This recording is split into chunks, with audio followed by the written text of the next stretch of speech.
आता एक महत्त्वाची बातमी, केंद्रीय मंत्री पियुष गोयल यांनी शताब्दी रुग्णालयाला अचानक भेट दिली आहे। शताब्दी रुग्णालयाची अवस्था पाहून पियुष गोयल हे चांगलेच आक्रमक झाले।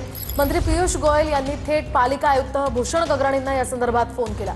शताब्दी रुग्णालयामध्ये साफसफाई करणाऱ्या कॉन्ट्रॅक्टरला बदलण्याचेही आदेश त्यांनी दिलेत। 7 दिवसात रुग्णालयाची स्वच्छता करा असेही आदेश पियुष गोयल यांनी दिलेत। तर पुढच्या रविवारी पुन्हा हॉस्पिटलमध्ये पाहणीसाठी येणार असल्याचंही गोयल म्हणाले।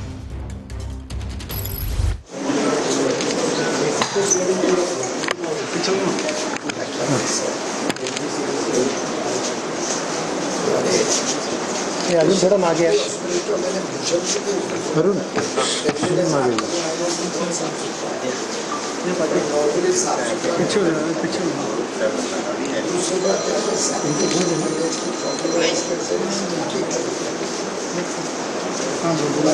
थोड़ा मागे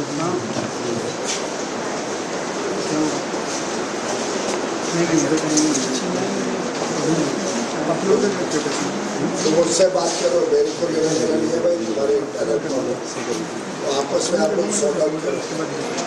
मैं तो भूषण को बोलूँगा, मैं इस बारिश के पहले हम जल्द से जल्द भगवती अस्पताल भी शुरू हो जाए पूरे पैमाने पे, जिससे शताब्दी का लोड मैनेजेबल हो और अच्छी सेवाएं दे सके। हाउसकीपिंग की यह समस्या बार बार रहती थी। 12 दिसंबर को कॉन्ट्रैक्टर का टेंडर खत्म हो जाता है, जो अभी एक कॉन्ट्रैक्टर है। मैंने निर्देश दिया है, बीएमसी कमिश्नर से भी बात की है कि कोई अच्छी पार्टी को दे जो ईमानदारी से यहाँ पे सफाई गंभीरता से देखे। ये अभी मैंने निर्देश दिया। आणि आता बातमी मनोज जरांगेंची आहे। मी चांगलं काम करत असल्यामुळेच माझ्या घातपाताचा कट रचण्यात आलाय असा गंभीर आरोप मराठा आंदोलक मनोज जरांगेंनी केलाय। आपला घातपात करणाऱ्या आरोपींनी जबाबात धनंजय मुंडेंचं नाव घेतल्याचंही ते म्हणाले। मग जालन्याच्या एसपींनी धनंजय मुंडेंना अटक का केली नाही असाही सवाल जरांगेंनी केलाय। महावीर पेजळायला लागले ते चांगलं काम करतोय म्हणून घातपातच करायचं म्हणजे त्यामुळे ते संरक्षण नाकारून टाकलं। आता माझ्या समजतो एक बी पोलीस त्याला दम लागतो, नार्कोटिक्सला लपला कुठं आता।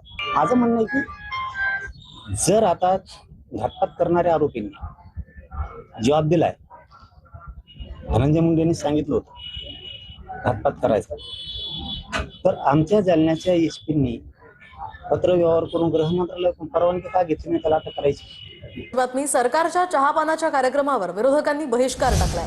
बहिष्कारासंदर्भात विरोधी पक्ष नेत्यांचं मुख्यमंत्री फडणवीसांना पत्र आहे। दरम्यान विरोधकांच्या पत्रावर पवारांच्या राष्ट्रवादीच्या नेत्यांची सहीच नसल्याचं कळत आहे। तर विरोधकांच्या बैठकीला माजी आमदार अनिल देशमुख उपस्थित होते। तर आपण पाहतोय बहिष्काराच्या पत्रावर शरद पवारांच्या राष्ट्रवादीच्या नेत्यांची सहीच नाहीये। त्यामुळे आता चहापानाच्या कार्यक्रमाला शरद पवारांच्या नेत्यांची आमदारांची भूमिका नेमकी काय आहे ते पाहणं आता महत्त्वाचं असणार आहे। खरं तर विरोधकांनी या चहापानाच्या कार्यक्रमावर बहिष्कार टाकल्याचं समोर येतंय। मात्र जे बहिष्काराचं हे पत्र आहे त्यावर शरद पवारांच्या राष्ट्रवादीच्या नेत्यांची सही नसल्याचं आता समोर येत आहे। उद्यापासून नागपुरात हिवाळी अधिवेशन सुरू होत आहे आणि त्याआधी आज सरकारचा चहापानाचा कार्यक्रम आहे। मात्र त्या कार्यक्रमावर विरोधकांनी बहिष्कार घातलाय। त्या संदर्भात वडेट्टीवारांनी आपली भूमिका स्पष्ट केली। मात्र जे पत्र समोर आलेलं आहे या संदर्भातलं, त्या पत्रावर शरद पवारांच्या राष्ट्रवादीच्या नेत्यांची सही नाहीये। त्यामुळे त्यांची भूमिका नेमकी काय आहे ते पाहणं आता महत्त्वाचं असणार आहे। या कार्यक्रमाच्या पार्श्वभूमीवर आता चहापानाच्या ज्या कार्यक्रमाला शरद पवारांच्या राष्ट्रवादीचे नेते येतात का किंवा तेही बहिष्कार घालतात ते पाहणं आता महत्त्वाचं आहे।